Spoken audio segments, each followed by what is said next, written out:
Hi everyone! Good morning! This is Manay Gina and welcome back sa aking YouTube channel. So guys, for today's video, pag-usapan natin ang SB19. Alam nyo ba na D1 selling ng kanilang concert ticket na simula at wakas?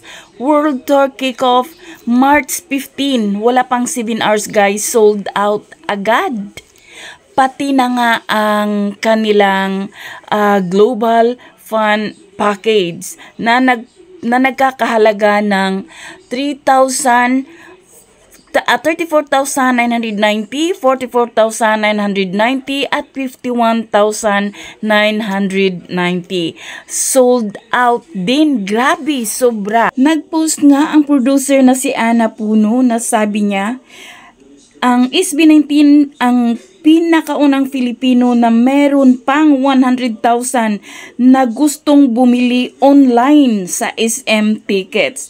At sabi nga ng SB19, ito yung biggest comeback nila at itong MTV nila na bago, ang Damn. Grabe, ang ganda guys.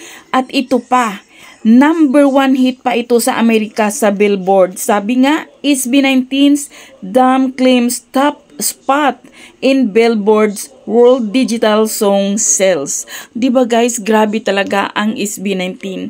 Kaka-proud at syempre sa mga 18, alam naman din natin na ang SB19 sobrang pinapahalagahan talaga nila ang 18. Kasi sabi nga nila noon, hanggang ngayon sinabi nila na kung wala ang 18 is wala din naman sila. Kaya grabe, nakaka-proud ang SB19. Sana hindi talaga sila magbago. So yun lang guys, thank you for watching. Bye, God bless everyone.